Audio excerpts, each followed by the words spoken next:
কাল ছিল আমার গুরুদেবের মন্দিরে বনভোজন। সো হ্যালো এভরিওয়ান, আমি শুক্লা। আমার একটা নতুন ফেসবুক ব্লগে তোমাদের অনেক অনেক ওয়েলকাম ও অনেক ভালোবাসা। যেহেতু কাল কিন্তু ছিল বৃহস্পতিবার, আর প্রত্যেকটা বাড়িতে বৃহস্পতিবার মানে একটা পুজো, নতুন করে ঘট বসানো, পুজো করা। তো আমি একটু দেরি হয়ে গেছিলো, দিদিভাইরা একটু আগে গেছিলো।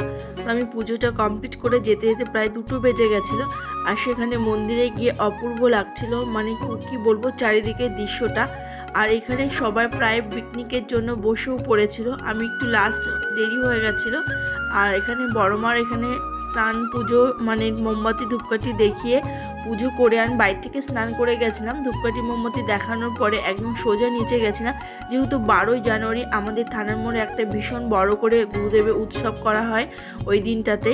আর তো সেখানে কিছু ঈশ্বরের নামে কিছু দেবার জন্য আমার বিশেষ করে সেই দিনটিতে যাওয়া ছিল। আর এখানে দেখো কি সুন্দর মায়েরা সবাই বসে গেছে। আমার আগেই দিদি ভাইরা খেয়ে নিয়েছে, আর আমার জন্য কিন্তু বসে আছে যে আমার হয়ে গেলে একসাথে সবাই মিলে বাড়ি ফিরবো। তো সামনেই দেখলাম যে আমি প্রথমে বসেছি, আর পাশে ঠাকমা। জানো তো, আমি কোথাও কোনো অনুষ্ঠানে গেলে কোনো বয়স্ক মানুষকে দেখলে, করোনাতে আমার দিদিমাকে হারানোর পরে আমি যে কোনো বয়স্ক ঠাকুমা বা দিদিমা যেই থাকুক না কেন, আমি তার পাশে গিয়ে বসি। আর আমার কি খুশি হয়েছে আমি তার পাশে বসেছি বলে, তার সাথে কথাও বললাম আমি।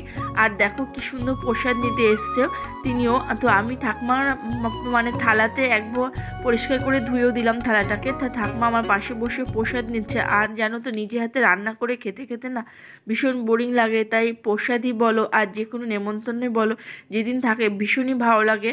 সেদিন আমার ভীষণ আনন্দ হয় যে আজকে আমি অন্য কারোর হাতে মানে রান্না খাবো। তো যাই হোক, এখানে গুরু ভাইরা দেখো কি সুন্দরভাবে প্রসাদ দিচ্ছে।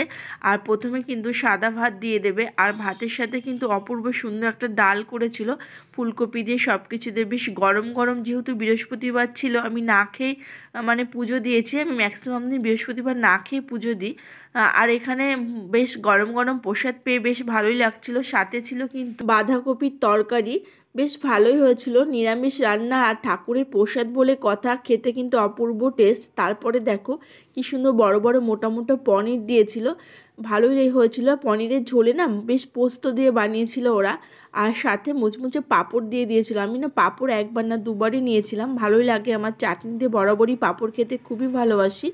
চাটনি দিয়ে বেশ সুন্দর করে ভরিয়ে চাটনি দিয়ে খাবার পরে কিন্তু আবার পায়েস দিয়েছিল ওরা। পায়েসটাও খুব সুন্দর টেস্ট হয়েছিল, আমল দুধে।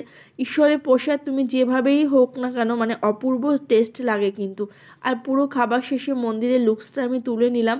আর যেহেতু আমাদের গুরুদেবের মন্দিরটা রং করা হয়েছে, আমার ভীষণই ভালো লেগেছে। এই দেখো দিদিভাইরা আমার জন্য দাঁড়িয়েও ছিল, ওদের খাওয়া হয়ে গেছে। যেহেতু আমি একটু দেরি করে গেছি, বললাম তোমরা চলে যাও। তাই সচরাচর আমরা সবসময় একসাথেই যাই সব জায়গায়। তো আমার একটু দেরি হয়ে গেছে বলে তাই আজকে দিদিভাই আগে গেছে।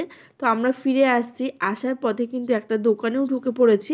এখান থেকে দিদিভাই 2টো হুডি কিনবে, যেহেতু আজকে মানে শুক্রবারের দিন দিদিভাই একজন নেমন্তন্ন আছে এক বাড়িতে। তো সেখানে ভাইদের জন্য 2টো হুডি কিনে নিয়েছে।